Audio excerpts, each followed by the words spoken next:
take a moment to say the Pledge of Allegiance with me. I pledge allegiance to the flag of the United States of America and to the republic for which it stands, one nation, under God, indivisible, with liberty and justice for all.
Our PBIS focus for the month of February is respect.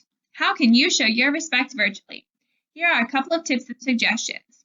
Before class, make sure your device is ready. Check your sound and video each and every single day. Create a schedule for the day of what you want to accomplish and stick to it. Make sure you are on time for class. During class, listen attentively to your teachers and classmates. Participate in all class discussions and activities and stay muted when others are speaking. During independent work time, use your equipment appropriately, use your time wisely, and put in effort to produce great work.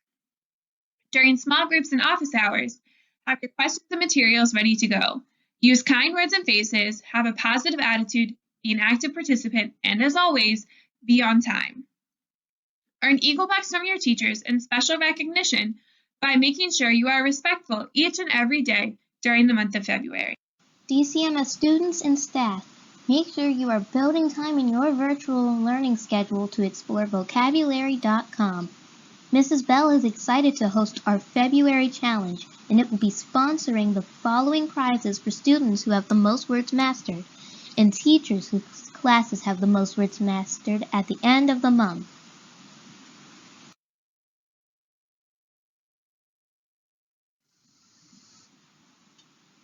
Congratulations to our January vocab winners.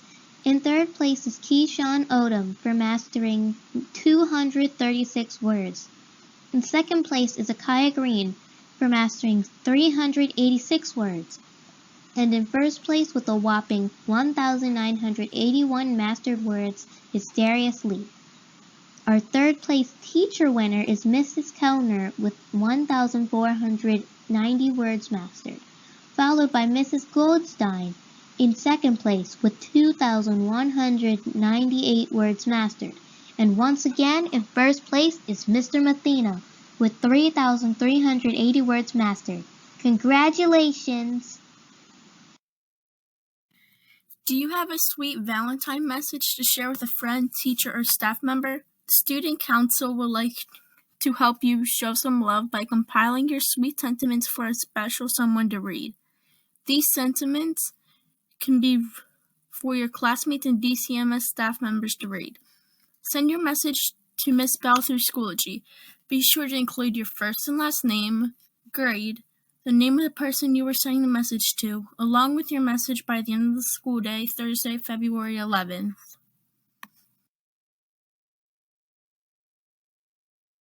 The 7th grade team wants to celebrate all of the hard work that our amazing scholars have put in this year. Teachers have selected students that they want to recognize for all of their accomplishments and hard work. These students will be invited to celebrate with their families. The night will include an award ceremony where all students invited will be recognized, and games and breakout rooms with your 7th grade teachers. Invites will be sent out this week. Do you think you won an award? Our next DCMS Student Council fundraiser at Sweet Frog will take place on Wednesday, February 17th and will last all day. Stop by the Sweet Frog in Rosedale, show them the flyer on your phone, and a portion of the evening's proceeds will go directly to our school. Is there anything sweeter than giving back? The Visual Art Department is currently recruiting students for next year's GT Art program. If you are interested, please complete the GT application that is posted in the Eagle Readers Group by this Friday, February 12th, 2021. If you have any questions, please contact Ms. Delgavio via email with your questions. Today's Take Flight spotlight shines on the Super Bowl. That night, the Weeknd made the performance of a lifetime. At the end of the game, the Tampa Bay Buccaneers became the season's Super Bowl champions. Let's see what our football teams have in store for us next season. He gave voice to the voiceless, founded the Chicago Defender, one of the most important black newspapers in history in 1905, and was one of the nation's most prominent post-slavery black millionaires, along with Madam C.J. Walker. He is the amazing Robert Abbott. Congratulations to the following students for getting the answer correct: Gabrielle Linder, Tiara Charles, Anthony De Freitas, Liam Pollard, Janaya Palmer, Enrique Hartz, Patience Malam, Alana Mindshine, Adrian Holmes, Melissa Braceno, Emmanuel Hernandez, Jordan Barker. Your virtual Eagle Bucks are in the bank. It is time for I Am Smarticus. When you find out the answer to the question that follows, message Muzhill, and if your answer is correct, your name will be added to the wall of Smarticuses. Before Mount Everest was discovered, what was the tallest mountain on Earth? Is it Mount Everest, Mount Fuji, Mount Makalu, or Mount Cho-Oyu? Think, think, think. Think, think, think.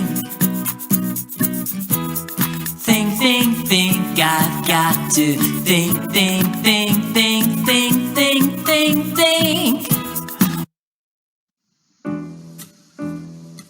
For Black History Month, our final segment before ending with the meditation moment will pay tribute to those African Americans whose lives, both past and present, have made our country a better, more prosperous, and more culturally rich nation.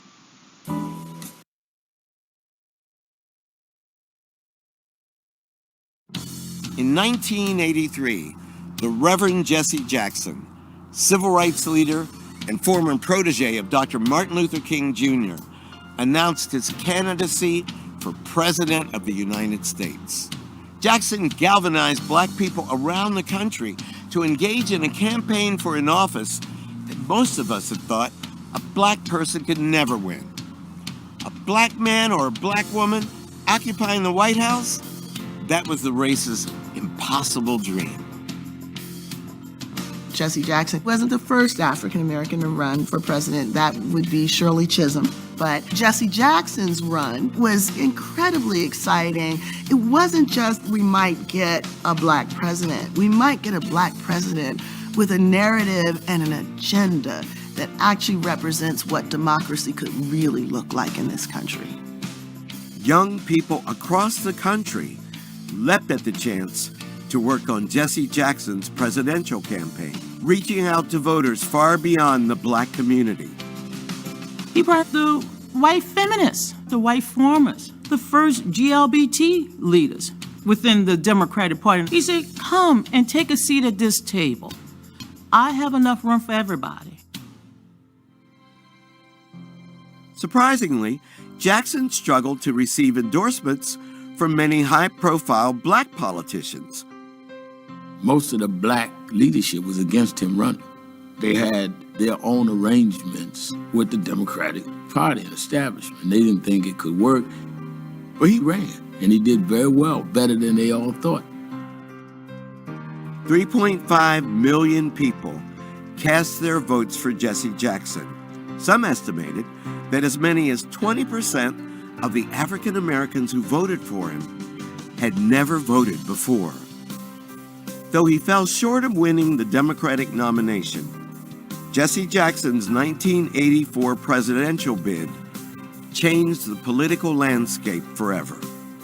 Long before there was a Barack Obama, there was a Reverend Jesse Jackson, and he was lifting up little kids all across America, believing that they too one day can become president of the United States.